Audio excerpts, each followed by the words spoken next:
नमस्कार, मैं doctor Vishwamitra Vaishnav, assistant professor political science, college शिक्षा, राजस्थान। प्रिय विद्यार्थियों, आज हम व्यवहारवाद की विशेषताओं के बारे में चर्चा करेंगे। देखिए, डेविड ईस्टन व्यवहारवाद के बौद्धिक पिता के रूप में माने जाते हैं। डेविड ईस्टन ने व्यवहारवाद की या बिहेवियरलिज्म की 8 विशेषताएं बताई है। ये 8 विशेषताएं डेविड ईस्टन के द्वारा दिए गए वो अभिग्रह है, वो नए आयाम है, वो बौद्धिक आधारशिलाएं हैं जिसके आधार पर राजनीतिक शास्त्र विषय को विज्ञान बनाने का एक प्रयास रहा है। तो जो डेविड ईस्टन व्यवहारवाद की विशेषताएं बताते हैं, उन विशेषताओं से पहले हम थोड़ा सा ये समझने का प्रयास करेंगे कि जो व्यवस्था में जो अध्ययन होता है, उस अध्ययन में कानूनी, ऐतिहासिक या जो औपचारिक विधियां हैं उनको अस्वीकार किया गया है। यानी ये देखिए कि पहले भी हमने चर्चा की है कि हमारा जो अध्ययन का जो मानकीय सिद्धांत था उसको हमने अस्वीकार किया व्यवहारवाद में, और उसके बाद हमने एक एम्पिरिकल थ्योरी या एक अनुभवात्मक सिद्धांत हमने अपनाया। ये उसी का परिणाम है। देखिए, अनुभविक एवं सिद्धांतिक विश्लेषण की इकाई व्यक्ति और व्यक्ति के समूह के व्यवहार को माना जाता है।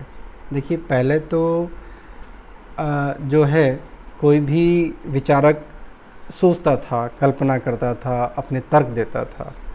उनके स्थान पर व्यवहारवाद में जो है अनुभविक पक्ष आता है। यानी जो कुछ भी है वो व्यक्ति है या व्यक्ति के समूह है और उनका व्यवहार है, और उनके आधार पर प्राप्त किया गया निष्कर्ष है। व्यवहारवादी ये कहते हैं कि हमें कैसा होना चाहिए इस बात से हमें मतलब नहीं है। देखिए, यहाँ पर फिर वही बात आती है कि व्यवहारवादी ये कहते हैं कि क्या है वो हमारे लिए महत्वपूर्ण है। यानी देखिए, कैसा होना चाहिए, अगर इस बात पर हम थोड़ा सा विचार करते हैं तो हम ये पाएंगे कि प्रत्येक व्यक्ति अपने अपने अनुसार विचार देगा कि कैसा होना चाहिए, राज्य कैसा होना चाहिए, व्यवस्था कैसी होनी चाहिए, लोकतंत्र कैसा होना चाहिए, राजतंत्र कैसा होना चाहिए। तो व्यवहारवादियों के लिए ये कैसा होना चाहिए बिल्कुल महत्वपूर्ण नहीं है। उनके लिए महत्वपूर्ण क्या है, क्या है हमारे सामने, क्या है उस बात को हम ऑब्ज़र्व करें, उसका हम मूल्यांकन करें और उसके बाद हमारी बात को रखें, उसके बाद सिद्धांतों का निर्माण हो। यहाँ पर जो है व्यवहारवादी जो है राजनीतिक संस्थाओं के औपचारिक अध्ययन को बिल्कुल महत्व नहीं देते हैं। यानी यहाँ फिर वही बात आ रही है कि औपचारिक संस्थाओं के ढांचों के अलावा वो उसमें जो मनुष्य जो कार्य कर रहा है उसके व्यवहार पर वो अपना ध्यान केंद्रित करते हैं। देखिए, रॉबर्ट डेहल जो है वो ये कहते हैं कि व्यवहारवादियों का लक्ष्य शासन की समस्त घटनाओं को मानव के पर्यवेक्षित व्यवहार के रूप में देखना है। वे वास्तव में वैज्ञानिक सिद्धांत तथा उसका सत्यापन करना चाहते हैं। देखिए, वो वेरीफाई करना चाहते हैं, वो एक व्यवस्थित बनाना चाहते हैं विषय को, और उस व्यवस्थित और वैज्ञानिक सिद्धांत के लिए वो जो सत्यापन करते हैं वो मनुष्य का पर्यवेक्षित व्यवहार है। इस प्रकार हम व्यवहारवाद की जो डेविड ईस्टन द्वारा दी गई जो बौद्धिक आधारशिलाएं हैं उनके संदर्भ में हम ये परिचय प्राप्त कर सकते हैं। अब जब हम व्यवहारवाद की विशेषताओं की बात करते हैं तो उनमें सबसे पहले आती है नियमितताएं या रेगुलरिटीज़। यानी देखिए कि डेविड ईस्टन ये कहते हैं कि मनुष्य के व्यवहार में कुछ नियमितताएं होती है, कुछ घटनाएं ऐसी होती है कि अगर हम ऐतिहासिक दृष्टिकोण से देखते हैं तो हम उनमें ऐसा ऑब्ज़र्व करेंगे, हम ऐसा पाएंगे कि कुछ चीज़ें नियमित होती है। जैसे नेचुरल साइंस में पानी भाप बनता है, बादल बनते हैं और उसके बाद बारिश होती है, उसको बादल को जब ठंडक मिलती है तो ये एक रेगुलर एक्टिविटीज़ है नेचर की, प्रकृति की। ठीक इसी तरह से हमारे राजनीतिक विज्ञान विषय में भी कुछ ऐसी घटनाएं रेगुलर होती है, नियमित होती है, जिनके आधार पर हम सिद्धांतों का निर्माण कर सकते हैं। जैसे वो ये कहते हैं कि राजनीतिक व्यवहार में कुछ ऐसी प्रवृत्तियां हैं जो बार बार उभर कर आती है, जिनके संबंध में इस प्रकार निष्कर्ष निकाले जा सकते हैं, जिनके आधार पर राजनीतिक घटनाओं को समझा जा सकता है। जैसे आज अगर हम विश्व में किसी भी क्रांति को हम देखते हैं, चाहे वो फ्रांस की राज्य क्रांति हो, चाहे वो इंग्लैंड की गौरवमयी क्रांति हो, चाहे वो यूएसएसआर में 1917 में जो बोल्शेविक क्रांति होती है उसको हम देख सकते हैं। यानी समाजों में जहाँ कहीं भी व्यवस्थाओं में अगर क्रांति होती है, क्रांतियाँ होती है, अगर विद्रोह जनता के मन में आता है, तो उसके पीछे सीधा सा एक जो रीज़न है जो रेगुलर होता है, वो है जनता के प्रति अन्याय करना, जनता में शासक के प्रति असंतोष की भावना का उत्पन्न होना। यानी ये रेगुलर एक्टिविटी है, ये कहीं भी हम देख सकते हैं। तो हमारे विषय में ऐसी घटनाएं होती है, रेगुलर होती है, और इसीलिए ये जो बौद्धिक आधारशिला है, नियमितता, इसके आधार पर हम हमारे विषय को विज्ञान बना सकते हैं। उसके बाद डेविड ईस्टन ये कहते हैं, जो दूसरी जो आधारशिला बताते हैं वो है सत्यापन, वेरिफिकेशन। डेविड ईस्टन ये कहते हैं कि मानवीय व्यवहार के संबंध में उपलब्ध ज्ञान को अनुभववादी मानकों के आधार पर सत्यापित किया जा सकता है। यानी जो हमारे पास प्राप्त है, जो रेगुलर एक्टिविटीज़ हमने इतिहास में देखी है, जो नियमित घटनाएं घटित हो रही है, हम उनको वेरीफाई कर सकते हैं, हम उनको सत्यापित कर सकते हैं। यानी विज्ञान क्या है? विज्ञान में जो चीज़ हमारे सामने है हम उसको सत्यापित कर सकते हैं। कल्पना और तर्क में जो हमारे सामने है, या हम किसी के साथ डिस्कस कर रहे हैं, या कोई व्यक्ति विचार दे रहा है मानकात्मक सिद्धांत के आधार पर, हम उनको वेरीफाई नहीं कर सकते हैं। लेकिन व्यवहारवादी यहाँ पर ये कहते हैं कि जो कुछ भी हमारे पास है, जो कुछ भी ऐसी घटनाएं हमारी प्रयोगशाला में, हमारे समाज में घटित हो रही है, उनको हम सत्यापित कर सकते हैं। वो कहते हैं कि जो हमारे पास जो भी कलेक्शन है, संग्रहित जानकारियाँ हैं, जो जिस व्यवस्था का हम अध्ययन कर रहे हैं, तो जितनी भी जानकारियाँ हैं हम उनको वेरीफाई कर सकते हैं। तो जहाँ वेरिफिकेशन संभव है वो स्वतः ही अपने आप में प्राकृतिक विज्ञान के समकक्ष है। उसके बाद व्यवहारवाद की जो तीसरी और प्रमुख विशेषता है वो है तकनीक की। देखिए, कोई भी जो इतिहास में रेगुलर एक्टिविटीज़ हो रही है, उनका अगर हम वेरिफिकेशन कर रहे हैं, सत्यापन कर रहे हैं, तो उन सत्यापन को हम ऐसे ही नहीं कर सकते हैं। हमारे पास कुछ विधियाँ होती है, कुछ मेथड्स होते हैं, कुछ टेक्निक्स होती है, जिनके आधार पर हम उनका सत्यापन कर सकते हैं। जैसे अगर हमें स्विट्ज़रलैंड में जो लोकतंत्र सफल है, अगर उस सफलता के संदर्भ में अगर हम वहाँ पर एक रिसर्च करना चाहते हैं, तो हमारे पास टेक्निक्स क्या होगी? हम वहाँ के मतदाताओं से प्रश्न पूछ सकते हैं, हम डाटा कलेक्शन कर सकते हैं, हम सैम्पलिंग कर सकते हैं, हम स्टैटिस्टिकल एनालिसिस कर सकते हैं। इस प्रकार हमारे पास भी, यानी अकॉर्डिंग टू बिहेवियरलिस्ट जो साइंटिस्ट, पॉलिटिकल साइंटिस्ट है, हमारे पास भी जो है ऐसी विधियां हैं, जिसके ऐसी तकनीकें हैं, जिनके आधार पर हम हमारे विषय में कोई भी प्रयोग परीक्षण कर सकते हैं। तो ये तकनीक जो है व्यवहारवाद की एक महत्वपूर्ण विशेषता है। व्यवहारवाद की जो अगली विशेषता है वो है परिमाणीकरण या क्वांटिफिकेशन। देखिए, इसका जो अभिप्राय है वो ये है कि जो हमारे पास उपलब्ध सामग्री है, उस उपलब्ध सामग्री तथा तथ्यों में स्पष्टता व निश्चितता लाने के लिए परिमापन या परिमाणीकरण होना चाहिए।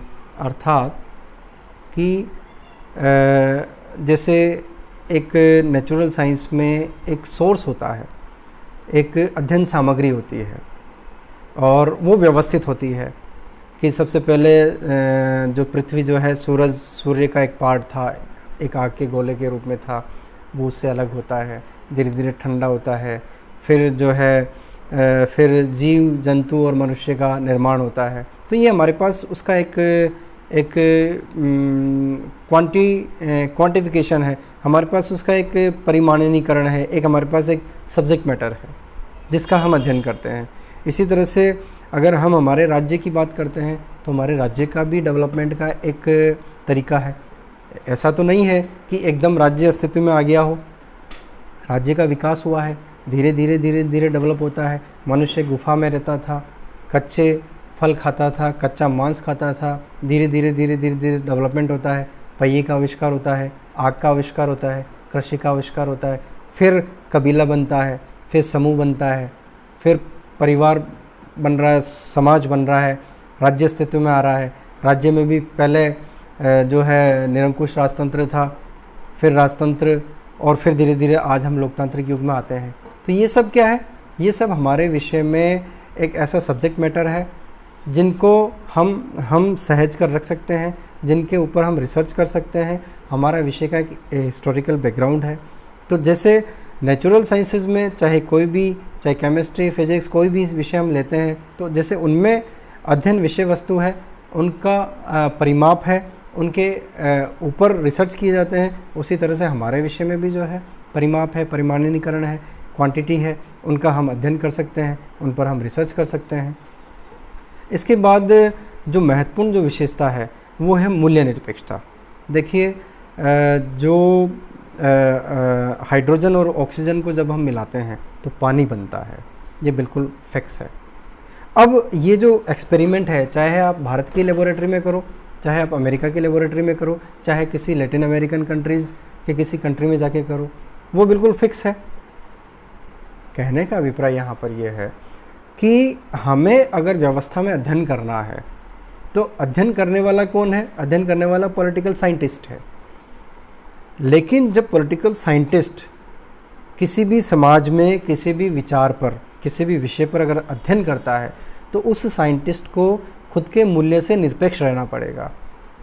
यानी अगर हाइड्रोजन और ऑक्सीजन को मिलाकर पानी बनाया जा रहा है तो जो साइंटिस्ट है वो साइंटिस्ट कभी भी उसके खुद के विचारों को उसमें इन्वॉल्व नहीं कर सकता है। ऐसा नहीं है कि साइंटिस्ट भावनात्मक रूप से उस एक्सपेरिमेंट से जुड़ जाए और पानी की मात्रा ज़्यादा बन जाए, ऐसा नहीं है। जितनी हाइड्रोजन ऑक्सीजन की आवश्यकता है, जितना हमें पानी बनना है, वो तय है बिल्कुल। यानी यहाँ पर जो पॉलिटिकल साइंटिस्ट है, उस पॉलिटिकल साइंटिस्ट का जो भाव है, जो वो खुद जो सापेक्ष होकर सोचता है, उस सापेक्षता का वहाँ पर उस प्रयोग परीक्षण में कोई भी प्रभाव नहीं होगा। ठीक इसी तरह से यहाँ पर डेविड ईस्टन व्यवहारवादी ये कहते हैं कि जो पॉलिटिकल साइंटिस्ट है वो चाहे किसी मतदाता के व्यवहार का अध्ययन कर रहा है, चाहे वहाँ के सिस्टम का अध्ययन कर रहा है, चाहे वहाँ के संविधान का अध्ययन कर रहा है, उस पॉलिटिकल साइंटिस्ट के अपने खुद के विचार उस देश के प्रति, वहाँ के संविधान के प्रति, वहाँ की कल्चर के प्रति क्या है, उसको उससे दूर रहना होगा। यानी बिल्कुल उदासीन रहना होगा, निरपेक्ष रहना होगा, तब जाकर उसका जो रिसर्च है वो बिल्कुल निष्पक्ष होगा, वो विश्वसनीय होगा। ऐसा नहीं है कि अगर पॉलिटिकल साइंटिस्ट किसी पर्टिकुलर विचारधारा से अगर लिंक है या उसका उसके प्रति रुझान है, उसकी रुचि है उसमें, तो उसका उस रिसर्च के ऊपर कोई प्रभाव नहीं होगा। ये बात डेविड ईस्टन बिल्कुल क्लियर कट कहते हैं। इसका एक छोटा सा एग्जांपल हम ले सकते हैं।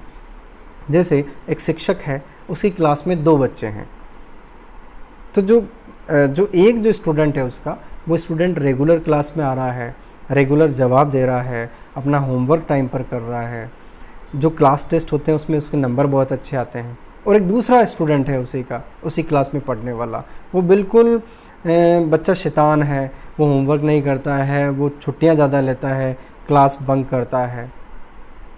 लेकिन जब फाइनल एग्ज़ाम होता है, जिस दिन फाइनल एग्ज़ाम होता है, उस एग्ज़ाम के दिन क्या होता है कि जो स्टूडेंट है, जो इंटेलिजेंट और ओबीडियंट स्टूडेंट है, वो स्टूडेंट के घर में कोई ऐसी घटना घटित हो जाती है कि वो रात भर सो नहीं पाता है, और एग्ज़ाम जब वो देता है तो कॉपी के अंदर उसका जो राइटिंग उसका जो परफॉर्मेंस है वो ढंग से लिख नहीं पाता है। और जो दूसरा जो स्टूडेंट है, जो नोटी है, जो ओबीडियंट नहीं है, वो रात को 3-4 क्वेश्चन इंपॉर्टेंट सेलेक्ट करता है और किस्मत से वही प्रश्न एग्ज़ाम में आ जाते हैं और वो उनका उत्तर बहुत अच्छे से दे देता है। जब एग्जामिनर के सामने, उस टीचर के सामने जब दोनों की आंसर शीट आती है, तब वो उसका मूल्यांकन करता है। तो देखिए, मूल्यांकन में यदि वो टीचर उस ओबीडियंट स्टूडेंट के साथ अगर कनेक्ट हो जाता है, उसके भाव उसकी कॉपी के साथ जुड़ जाते हैं, तो हो सकता है कि मूल्यांकन ठीक नहीं हो। तो यहाँ पर मूल्यांकन उस स्टूडेंट के व्यवहार, उस स्टूडेंट के साल भर की क्लासरूम टीचिंग में जो उसका जो एटीट्यूड था उसके आधार पर नहीं होगा। मूल्यांकन होगा दोनों की आंसर शीट के आधार पर। आंसर शीट में जिसने अच्छा लिखा है उसी के नंबर ज़्यादा आएंगे। यानी कहने का अभिप्राय ये है कि साइंटिस्ट जब कोई भी रिसर्च करता है, कोई भी सिद्धांत का निर्माण करता है, तो उस सिद्धांत के निर्माण में उसके खुद के विचार कहीं भी कार्य नहीं करेंगे। उसके खुद के मूल्य जो है बिल्कुल उदासीन रहेगा, वो मूल्य निरपेक्ष रहेगा। उसके सामने जो फैक्ट्स है उन फैक्ट्स के आधार पर वो नंबर मार्किंग करेगा।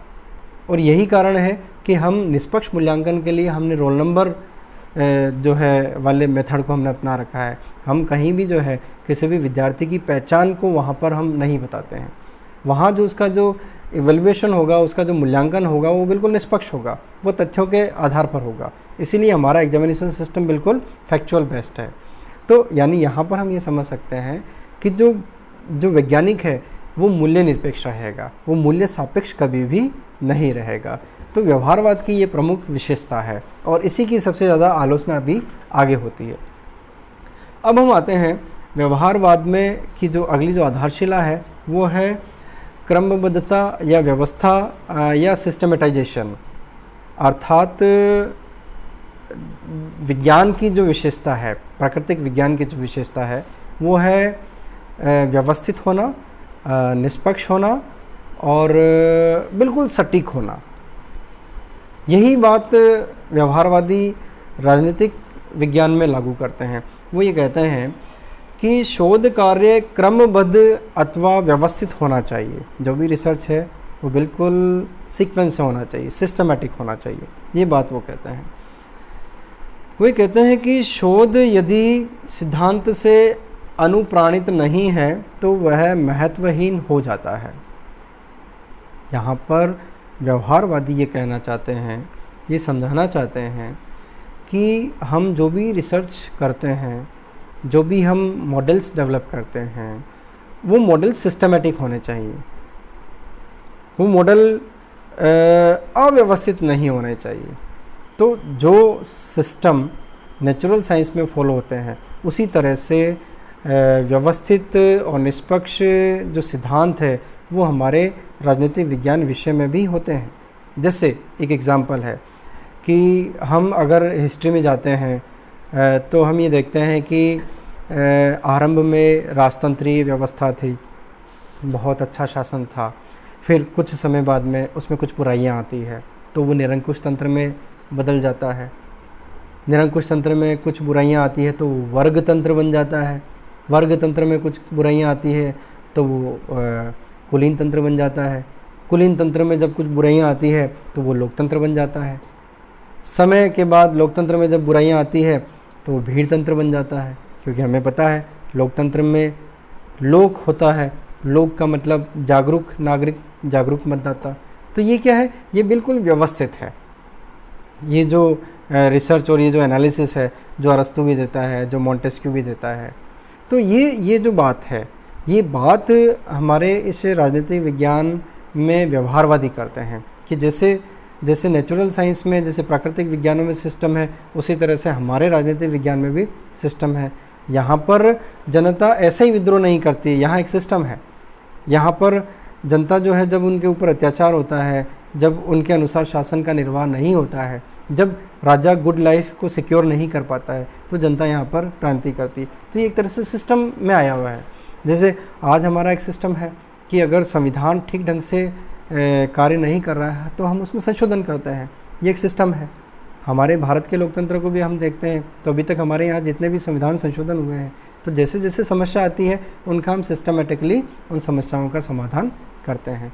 तो व्यवहारवादी कहते हैं कि हमारे विषय में भी जो है एक क्रमबद्धता है, एक सिस्टम है, एक व्यवस्था है।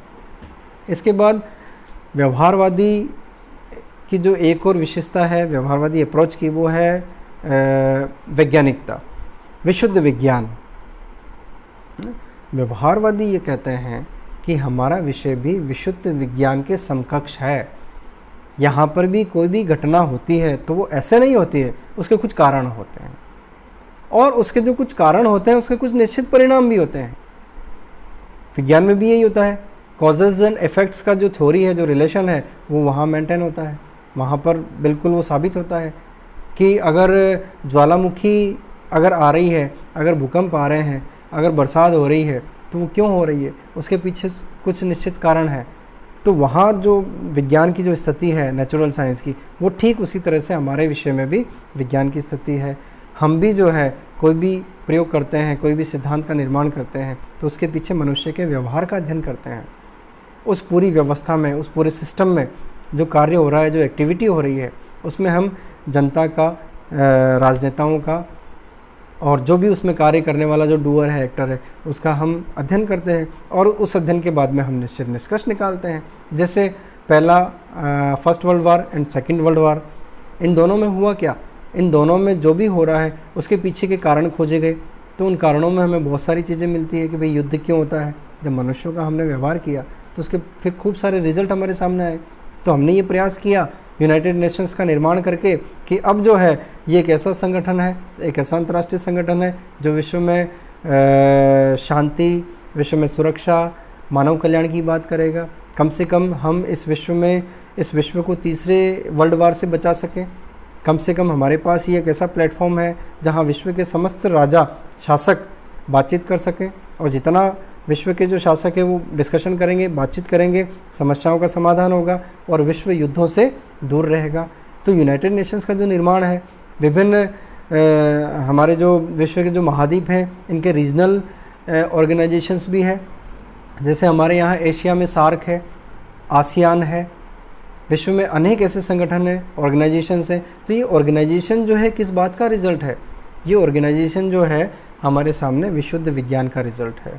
कि जब हमारे सामने समस्याएं आ रही है, ये जो हमारे जो ग्लेशियर्स जो पिघल रहे हैं, क्लाइमेटिक जो प्रॉब्लम्स इस विश्व के सामने आ रही है, उनके सॉल्यूशन के लिए हम लोग कोशिश कर रहे हैं कि विश्व का टेम्परेचर बढ़े नहीं, विश्व का टेम्परेचर कम हो, इंडस्ट्रियलाइजेशन कम हो, विश्व में जो ग्लोबल वार्मिंग में जो कंट्रीज़ हैं जो इसके जिम्मेदार हैं, उनके लिए कुछ व्यवस्थाएं हो रही है, उनको एक लिमिट में बांधा जा रहा है, उनको लिमिटेड किया जा रहा है। तो ये क्या है, ये कुल मिलाकर हमारे सिस्टम में, हमारे इस मानव की प्रयोगशाला में ये एक तरह से प्रयोग है। तो यहाँ पर भी हम उसी तरह से बात कर रहे हैं जैसे नेचुरल साइंस में होती है। तो ये सारी जो बातें हैं ये हमें ये सिद्ध करती है कि हमारा जो विषय है वो भी विज्ञान के समकक्ष है, विशुद्ध विज्ञान है। इसके बाद हम बात करते हैं समग्रता की, इंटीग्रेशन। व्यवहारवादियों ने जो इसकी जो आधारशिला रखी है, उसकी जो सबसे अंतिम आधारशिला है वो है समग्रता। इसको हम अंतर अनुशासनात्मकता के दृष्टिकोण से भी देख सकते हैं, यानी इंटरडिसिप्लिनरी अप्रोच यहाँ पर लागू होता है। देखिए कि अगर नेचुरल साइंस में कोई परिवर्तन आ रहा है, अगर आज हम कहें कि ग्लोबल वार्मिंग है, क्लाइमेट चेंज हो रहा है, खाद्यान्न संकट हमारे सामने आ रहा है, तो इसका अगर हम अध्ययन करते हैं तो कोई एक कारक इसके लिए जिम्मेदार नहीं है। इसके लिए बहुत सारे पर्यावरणीय कारक, इसके लिए पॉल्यूशन जिम्मेदार है, इसके लिए वनों की कटाई जिम्मेदार है, इसके लिए ज़रूरत से ज़्यादा माइनिंग जो हो रही है, धरती में से जो धरती के अंदर से जो मिनरल्स या पेट्रोल, डीजल या ये जो सब निकाला जा रहा है, तो ये इसके लिए ज़िम्मेदार है। तो वो सारे कारण हमारे ग्लोबल वार्मिंग के लिए ज़िम्मेदार है। ओजोन परत के अंदर छेद होना ये एक बहुत बड़ा कारण है, वायु प्रदूषण एक बहुत बड़ा कारण है। तो देखिए, ग्लोबल वार्मिंग को या क्लाइमेट चेंज को समझने के लिए हमें इंटीग्रिटी में, समग्रता में इसका अध्ययन करना पड़ेगा, यानी एक होलिस्टिक अप्रोच लेकर हमें चलना होगा। उसी तरह से पॉलिटिकल साइंस में, राजनीतिक विज्ञान में, या जो पॉलिटिकल सिस्टम को हम किसी को समझना चाहते हैं तो उसका हमें समग्रता में अध्ययन करना पड़ेगा। जैसे अगर हम ये कहें कि हमें भारत के मतदाता के व्यवहार का हमें अध्ययन करना है कि भारत का मतदाता क्यों पर्टिकुलर किसी पॉलिटिकल पार्टी को वोट देता है, या क्यों भारत का मतलब 40% मतदाता वोट कास्ट नहीं करता, मतदान नहीं करता, तो हमें इसका अध्ययन करने के लिए हमें एक होलिस्टिक अप्रोच लेना पड़ेगा। हमें उस मतदाता का आर्थिक स्तर चेक करना पड़ेगा कि वो वोट डालने क्यों नहीं जाता है, क्योंकि उसको रोजी रोटी की समस्या है, वो एक दिन की छुट्टी करता है तो उसके सामने आर्थिक संकट आ जाता है। उसका शैक्षणिक स्तर देखना पड़ेगा, एकेडमिक स्टैंडर्ड क्या है, क्या वो लोकतंत्र की समझ रखता है, क्या वो उसको प्रॉपर वो एजुकेट हो रहा है, उसका कल्चरल एस्पेक्ट देखना पड़ेगा, उसका हमें सामाजिक दृष्टिकोण देखना पड़ेगा, या वो किसी पर्टिकुलर जाति या धर्म या पॉलिटिकल पार्टी के प्रति अगर उसकी रुचि है तो उसको हमें समझना पड़ेगा। तो भारत के मतदाता को केवल हम एक पक्षीय दृष्टिकोण से नहीं समझ सकते हैं। उसके लिए जो है हमें उस मतदाता के व्यवहार को प्रभावित करने वाले उन तमाम कारणों को खोजना पड़ेगा जो समाजशास्त्र से संबंधित है, जो अर्थशास्त्र से संबंधित है, जो उसके ऐतिहासिक ग्राउंड से संबंधित है, उसका दृष्टिकोण क्या है। तो भारत के मतदाता का दृष्टिकोण ऐसे ही डेवलप नहीं होता है। उसका अध्ययन करने के लिए हमें एक टोटलिटी में उसका अध्ययन करना पड़ेगा।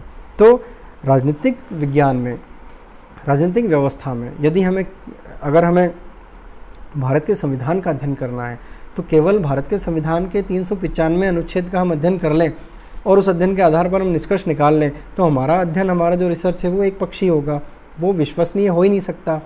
वो उसके आधार पर हम कुछ जनरल थ्योरीज डेवलप कर ही नहीं सकते। तो उस संविधान के अध्ययन के लिए हमें उस संविधान के पहले के नेशनल मूवमेंट को समझना होगा। उस नेशनल मूवमेंट या राष्ट्रीय आंदोलन के दौरान जितने भी हमारे यहाँ सुधार होते हैं सामाजिक स्तर पर, या ब्रिटिश गवर्नमेंट के द्वारा जो सुधार हो रहे हैं, या जो जनता के अंदर जो विभिन्न जो हमारे जो फ्रीडम फाइटर्स थे, उन फ्रीडम फाइटर्स के विचारों का जो भारत के लोगों पर जो प्रभाव पड़ रहा है, उन सबको हमें समझना होगा।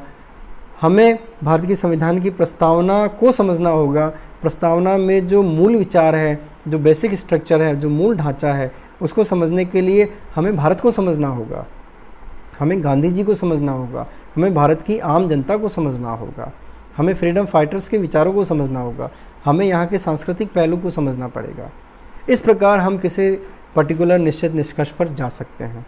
तो देखिए, व्यवहारवादियों ने, डेविड ईस्टन ने, चार्ल्स ई मेरियम ने, लॉसवेल ने, ये जितने भी जो पॉलिटिकल साइंटिस्ट थे, जो शिकागो विश्वविद्यालय के जो विचारक थे, इन सब ने जो व्यवहारवाद की जो जनरल थ्योरीज, जो आधारशिलाएं, जो व्यवहारवाद की जो विशेषताएं बताई है, उन विशेषताओं के माध्यम से व्यवहारवादी ये बताना चाहते हैं कि जो व्यवहारवादियों का जो लक्ष्य था वो लक्ष्य पूरा एक तरह से नीट एंड क्लीन था कि भाई हमारे विषय में जो कमियां हैं, जो हमारा विषय जो गुड लाइफ को जो स्थापित नहीं कर पा रहा है, तो उन कमियों को दूर करने के लिए हमने हमारे विषय को थोड़ा सा व्यापक किया, हमने हमारे विषय को विज्ञान बनाने का प्रयास किया, जिससे हम ऐसी थ्योरीज डेवलप कर सकें जो हमारे समाज में आने वाली जो कठिनाइयाँ हैं, जो समस्याएं हैं, जो हिंड्रेंसेस हैं, उनको हम दूर कर सकें। ये व्यवहारवादियों का लक्ष्य था। और इस लक्ष्य को प्राप्त करने के लिए वो व्यवहारवाद की ये 8 आधारशिलाएँ बताते हैं, ये 8 आयाम बताते हैं, ये विशेषताएं बताते हैं। इन विशेषताओं के आधार पर हम किसी भी सिस्टम को समझ सकते हैं।